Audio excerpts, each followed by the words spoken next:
My name is Maya Sutton. I am 29 years old. I am a licensed social worker who spent 3 years helping strangers protect their elderly parents from financial exploitation. I never imagined I would spend the 4th year doing the same thing for my own grandfather. When my aunt and uncle scheduled the closing on his house, they sent the calendar invite to 11 people. They did not send it to me. That was their first mistake. Their second was assuming that because I drove a 10-year-old Civic and ate lunch at my desk, I didn't know what a predatory contract looked like. I knew. Roy Sutton taught me himself. What I found in his kitchen drawer on a Tuesday afternoon in September changed everything I understood about my family. And what I put on a table in downtown Flagstaff 6 weeks later changed it back. Before I go any further, if you've ever been the person in your family who everyone underestimates right up until the moment they desperately need you, drop a comment below and tell me where you're watching from. Subscribe if this is your first time here. The stories I tell are true, and they are never finished the way you expect. Now, let me take you back to the beginning. Roy Sutton's house sat on a corner lot on the east side of Flagstaff, 2 blocks from a hardware store that had been there since 1971 and a coffee shop that had not been there since last year. The neighborhood was shifting the way Arizona neighborhoods shift when people from Phoenix discover elevation and pine trees. New money moving in from the south. Old houses getting flipped, repainted, priced up. Roy's craftsman sat in the middle of all of it, unbothered. He had cedar shake siding he'd replaced himself in 1998, a front porch wide enough for 2 chairs, and a gravel driveway that crunched under your tires in a specific way I associated with arriving somewhere safe. I spent most of my summers there growing up. My parents' house in Tucson was fine. 3 bedrooms, a yard that needed mowing, a garage my dad used as an office. Fine. Not warm. Just fine. Roy's house smelled like sawdust and coffee and the particular pine resin that came through the windows in July. There was a hook by the back door where he hung his keys every single evening without exception. There was a cookie tin on the counter that never had cookies in it because Roy used it for miscellaneous screws and nobody had the heart to tell him that was unusual. There was a crack in the kitchen linoleum near the stove that he had patched with an exactness that made the patch more noticeable than the crack, and I always thought that was exactly who he was. He didn't hide imperfections. He addressed them. My father, Brian, was Roy's second son. Quiet, agreeable, the kind of man who laughed at things that weren't funny because it was easier than disagreeing. I loved my father. I also spent my entire childhood watching him defer to whoever was loudest in the room. When I was 19 and applying to social work programs, it was Roy who told me to go. My father said, "Are you sure that pays enough?" Roy said, "She's asking me, not you." That was the pattern in miniature right there. Dennis was the eldest. He wore the role the way some men wear a good watch, not because they need it, but because they want you to see it. Dennis had done well in commercial real estate through his 30s, pulled back through his 40s, and somewhere in the transition married Cheryl, who had the kind of energy that reorganizes rooms she has just walked into. Cheryl ran a staging business. She knew how to make a house look like something it wasn't. I realize now that applied to more than real estate. At family dinners, Cheryl would ask about my work in the careful, tilted way people ask about things they consider charity. Still doing the casework thing? She'd smile across the table. Not a mean smile. Worse. An interested one. The kind that means the conversation is already over inside her head. Still doing it, I'd say. Roy would look up from his plate and say nothing. But he'd catch my eye and give me a single nod, slow and deliberate, the way a man signals across a room that he has not forgotten you are there. That nod. I kept that. Roy was diagnosed with early Parkinson's 18 months before any of this. His hands had developed a resting tremor, slight but visible. He was still driving short distances. He was still cooking. His mind was untouched, which is the thing everyone glossed over when they talked about his condition because it was more convenient to talk about the tremor. The workshop was his whole self in one room. It was in the detached garage behind the house. Pegboards along both walls. Tools outlined in black marker, so you could see instantly what was missing. A workbench worn down in an oval in front of where he stood. The smell of linseed oil and wood shavings and something older underneath, something I cannot name, but could find again in the dark. Above the bench, In letters he'd cut himself from pine and painted white, a sign that read, "A man's name is on his work." He built my dresser in that workshop. Cherry wood dovetail joints, a pull on the top drawer that stuck slightly because he'd made it 1 millimeter too wide, and he said that was the one he'd leave. So, I'd remember it was handmade. I was 17 this summer. He sat me down at the kitchen table with a rental agreement from a property his friend had asked him to look over. He spread it flat, handed me a pen, and said, "Tell me what's wrong with it." I found one clause on the third page.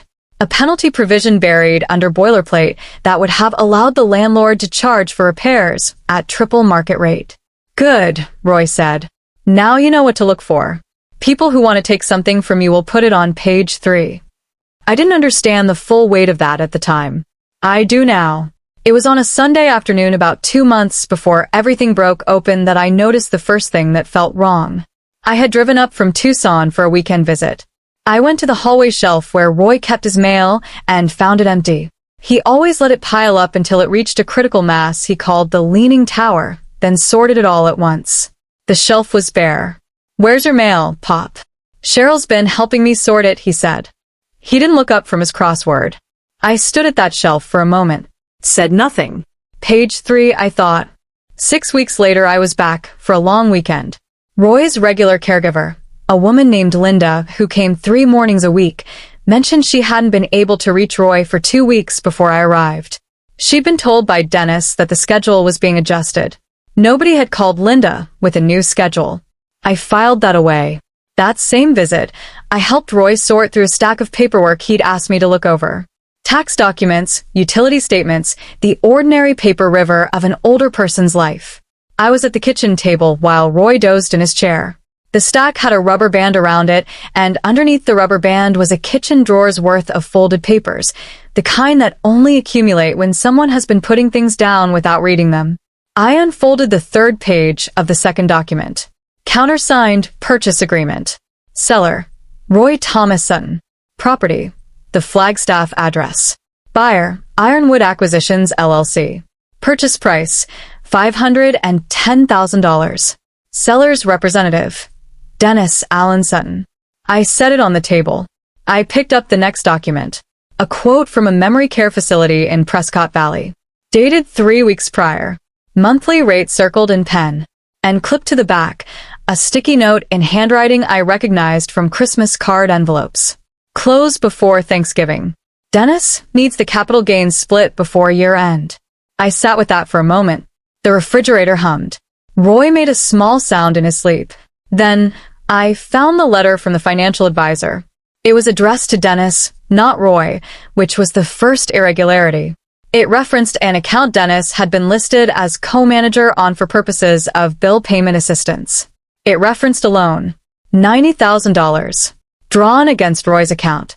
No documentation of Roy's consent on file. I refolded everything. I put it back. I did not change my face. 2 days later, Cheryl stopped by. She was carrying a tote bag with a real estate magazine in it, and she'd brought a casserole, which she set in the refrigerator with a cheerfulness that had an agenda behind it.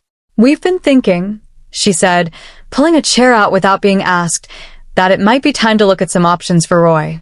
Just explore. There's a beautiful place in Prescott Valley. Garden views activities. He'd have people around him." Roy was in the workshop. I looked at her. "He seems happy here," I said. "Of course he does."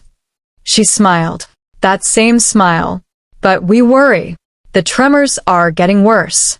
He shouldn't be using power tools. And frankly, Maya, the upkeep on this house is not something he can manage alone." "He's not alone. He has Linda 3 days a week. He has me." Cheryl's smile adjusted slightly. The warmth stayed. The direction shifted. "You're in Tucson, sweetheart. You have your own life. This is a family decision, and we want everyone involved." She patted the table. "Just think about it." I said I would. I did not think about it. I drove back to Tucson and called Margaret Yee, Roy's estate attorney. I had her number because Roy had given it to me 2 years ago on a post-it note he pressed into my palm after Thanksgiving dinner. "If anything happens," he'd said. I'd thought he meant his health. "I've been expecting your call," Margaret said. She told me about the envelope. She told me what was inside it. She told me the house had been in a revocable living trust for 18 months, with me listed as successor trustee. I pulled over at a gas station on I-17 and sat in the car with my hands on the wheel. He had known. He had seen it coming before any of us. And he had built the paperwork the same way he built furniture. Measured twice. Jointed clean. Made to hold. I want to stop here for a moment and ask you something directly. Have you ever been the person in your family that no one took seriously, right up until the moment you were the only one standing between someone you loved and the people trying to take from them? If that's you, type "I see him" or "I see her" in the comments. Because what I found inside that envelope and what I walked into that title company prepared to do is something I want you to stay for. Margaret's office was in a low building near the old Route 66 corridor, with a waiting room that smelled like carpet cleaner and burnt coffee and had diplomas on the wall in simple black frames. She walked me through the trust instrument page by page. The house had been transferred 18 months ago, recorded with the county clerk. Public record. I was the successor trustee.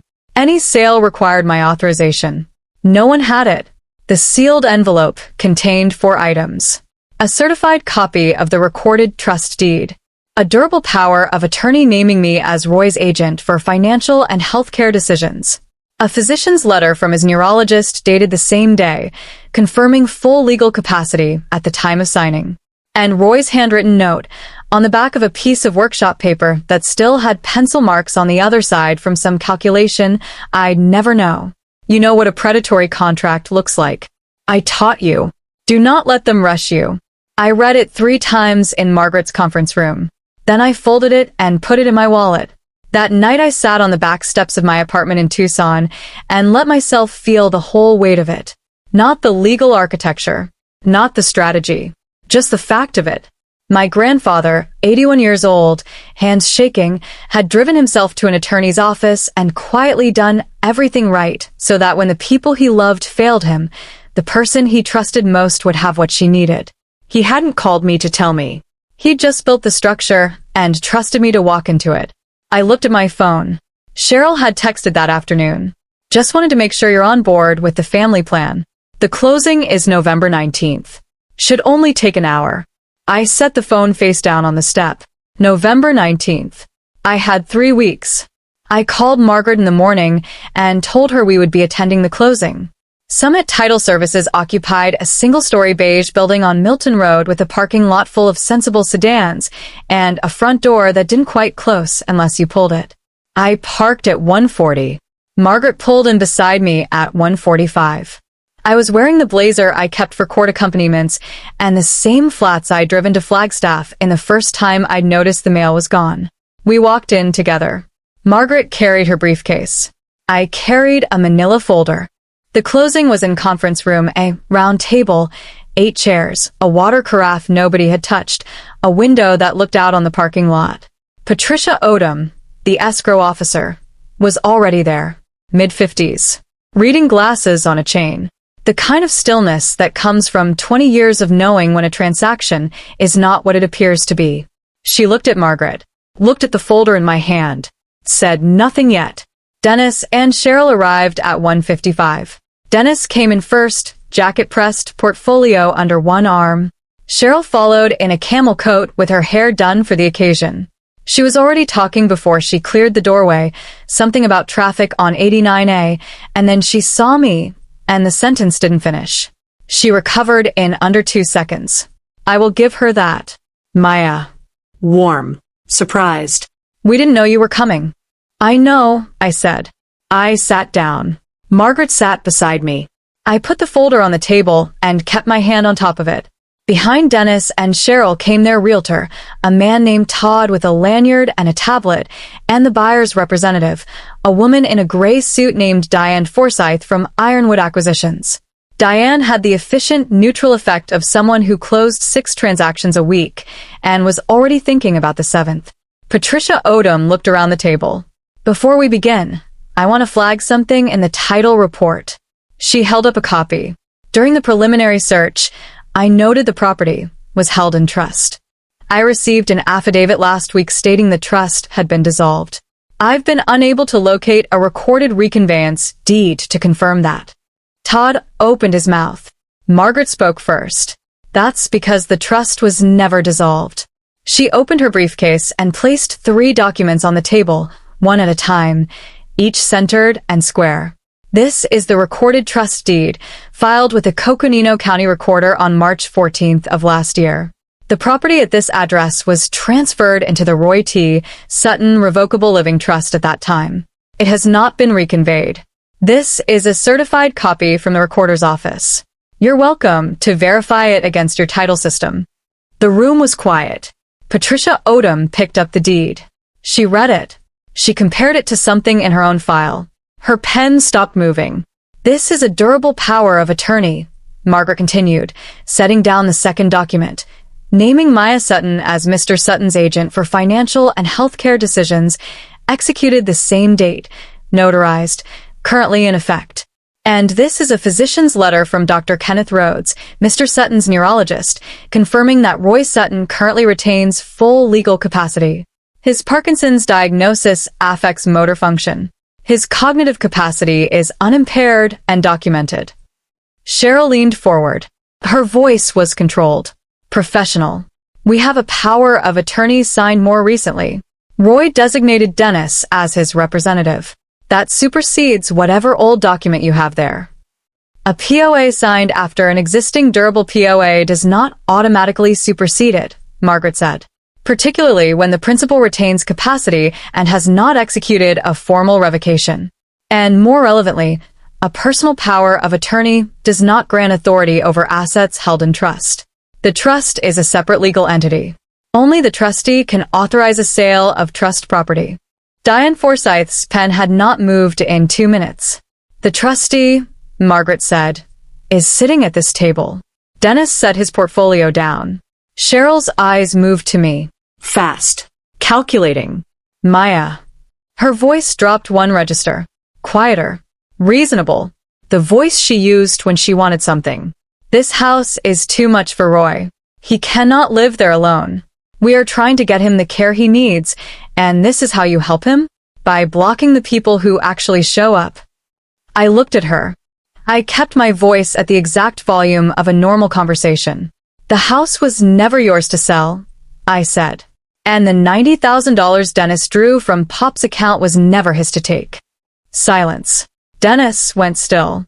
Not the still of someone offended. The still of someone who has just heard out loud the thing they hoped would stay quiet. Diane Forsyth closed her portfolio. She stood. Patricia Odom set the trust deed down on the table and folded her hands on top of it.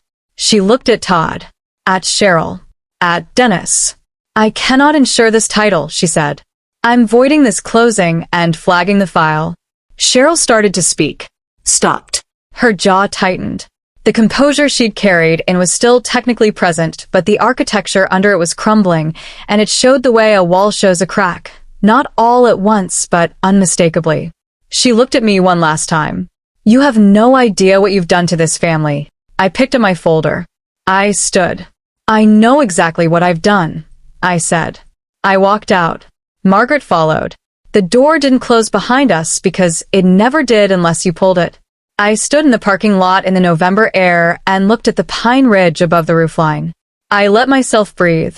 Margaret filed the Adult Protective Services report the following morning. The commingled funds documentation I'd photographed from Roy's drawer became the center of a formal APS investigation.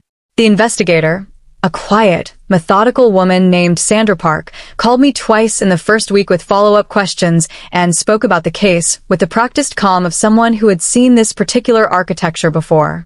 Dennis retained his own attorney. 6 weeks later, he signed a formal repayment agreement for the $90,000, structured over 18 months to avoid elder financial abuse charges that his attorney apparently made very clear were otherwise likely. The money went back into Roy's account in increments I monitored as his POA agent. Cheryl's staging business operated on referrals. In a mid-sized Arizona city, reputation travels through 6 phone calls. By January, 2 of her 3 anchor clients had quietly redirected their contracts. She didn't call me. She didn't call Roy. I heard through my father that she said I had orchestrated it. I hadn't. I had simply let the documents exist. My father called me in December. He was quiet on the phone for a long moment before he said, "I should have paid more attention." I said, "Yeah." He said, "I know that's not enough." I said, "It's a start." It was imperfect. It was real. I let it be both. Diane Forsyth's firm, Ironwood Acquisitions, sent a formal notice withdrawing from the transaction. Margaret told me they had run an internal review after the closing attempt and concluded the title was too clouded to pursue. They moved on to the next property. That's how acquisition firms work. Roy's house was a line item. It stopped being worth the complication. And in February, I passed my clinical licensure exam. Sitting in the exam room, I had Roy's note in my coat pocket. I did not take it out. I didn't need to. I just knew it was there. Dennis called in March. Not from a number I recognized. He'd gotten a new phone. Or maybe he thought I wouldn't answer if I saw his name. I almost didn't. "I'm not calling to fight," he said. "Okay," I said. He stopped. Started again. I know what I did was wrong. With the account. I told myself it was a loan. That I'd pay it back before he noticed. I told myself a lot of things. I listened. "I don't expect you to. I'm not asking for anything," he said. I just needed to say it to someone who would understand what I was saying. "I understand what you're saying," I said. Silence. "How is he?" Dennis asked. "He's good," I said. "He finished a side table last week. Cherry. Dovetail joints." Dennis made a sound that was not quite a laugh. Not quite crying. Somewhere between the two. "He always did that," he said. "He still does," I said. I didn't invite him to visit. I didn't close the door either. I told him to call Roy directly. That Roy's number hadn't changed. That Roy was a man who could make his own decisions about who he let back in. Dennis said he knew. I believed him. By October, I had been living in Roy's second bedroom for 7 months. I had a remote arrangement with my agency in Tucson for 2 days a week and had taken on 3 elder financial abuse cases locally, working with a Flagstaff nonprofit that Margaret had connected me to. My desk was a folding table by the window with a view of the pine trees Roy had planted along the side fence in 1987. The hook by the back door had 2 sets of keys on it now. On a Saturday afternoon, I heard the workshop before I opened the door. The low, steady sound of a hand plane moving with the grain. I stood in the doorway of the garage and watched him. His hands shook slightly, but the movement was controlled, deliberate, the stroke long and even. On the workbench was a small side table, almost finished. Cherry. The same warm reddish-brown as my dresser. He hadn't heard me come in. I looked at the sign above the bench. A man's name is on his work. The paint was chipping at the edge of the A and the N, and I had offered twice to repaint it. Roy had said no both times. He said the chip was part of how long it had been there. He looked up. "Hand me that spokeshave," he said. Like I'd been standing there for years. I found it on the pegboard by its outlined shape. I placed it in his hand. He turned back to the table. He ran his thumb along the edge. He was working. "You staying for dinner?" he said. "Yeah," I said. "I'm staying." We did not have a conversation about any of it. We did not need to. Some things get said in the way a person hands you a tool they trust you to use correctly. Some things get said in a note on workshop paper you carry in your wallet. Some things were said 18 months ago in an attorney's office by a man who drove himself there alone because he already knew what love required of him. I've spent 3 years in this work sitting across from families where one person is being slowly diminished while everyone else finds a reason it makes sense. What I know now from both sides of that table is this. The people most likely to be erased are the ones who built the most and asked for the least. And the people most likely to fight for them are the ones the family already decided didn't count. Competence without wealth gets ignored. Until it doesn't. If you have an elderly parent or grandparent and you have been pushing away the thought of getting their documents in order, do it this week.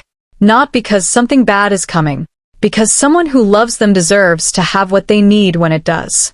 And if you are the person in your family who everyone underestimates, the one with the practical job, the used car, the title everyone says with a slight pause, I want you to leave a comment and tell me your story. Because I have learned that the quiet ones are almost always the ones holding the whole thing together. My name is Maya Sutton. I went into this as the social worker nobody took seriously. I came out as my grandfather's trustee. Subscribe if you want to hear the next one. Share this with someone who needs it. And if this story reminded you to make a call you've been putting off, there is a link in the description to estate planning resources that are actually free. I'll see you in the next one.